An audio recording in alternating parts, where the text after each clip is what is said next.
Samedi 23 avril 2011 vers 16h, un jeune Français de 16 ans tombe dans le Rhin depuis la rive allemande, non loin du Jardin des Deux Rives, à Strasbourg. Le courant du fleuve étant important et la personne ne sachant pas nager, le jeune homme se trouva très vite en détresse.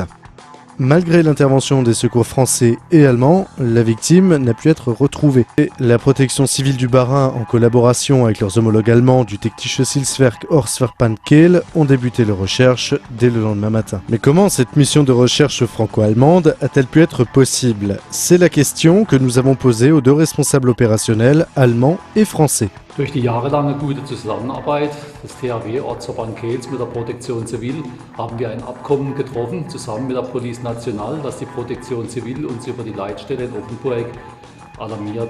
Notre collaboration avec les Allemands donc, nous a permis et nous permet de cohabiter avec eux et puis de faire donc, une première recherche avec eux. Ja. Da die Suche leider nach dem 16-jährigen jungen französischen Mann heute erfolglos verlief, werden wir natürlich die Suche morgen Vormittag von 8 bis 12 Uhr, mindestens bis 12 Uhr noch einmal aufnehmen und hoffen, dass wir die vermisste Person irgendwo auffinden können, gemeinsam mit der Protection Civil.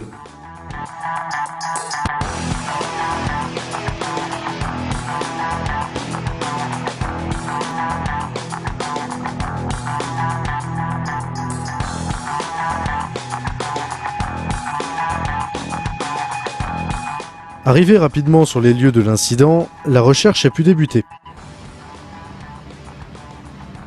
Les berges du Rhin n'étant pas une jolie plage de sable fin, le corps de la victime aurait pu se trouver n'importe où, accroché par des branchages ou des pierres par exemple.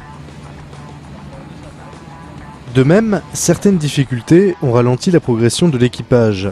En effet, le niveau du Rhin n'étant pas constant, le risque d'échouage était parfois bel et bien présent.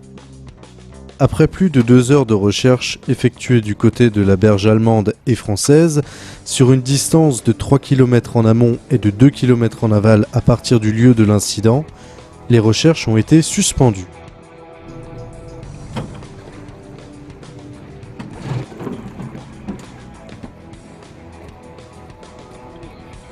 Après une brève discussion, il a été décidé d'un commun accord de poursuivre les recherches dans l'après-midi jusqu'au barrage de Gamsheim, situé à environ 15 km dans le sens du courant, à partir du point de chute de la victime.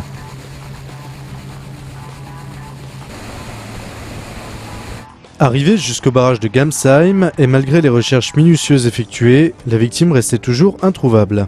Les recherches se sont ensuite poursuivies dans le sens contraire jusqu'à hauteur du Jardin des Deux Rives qui a conclu la fin des recherches pour ce jour. Une opération de secours franco-allemande entre bénévoles qui s'est déroulée de façon remarquable, notamment grâce aux nombreux exercices interorganisations effectués au cours de ces dernières années.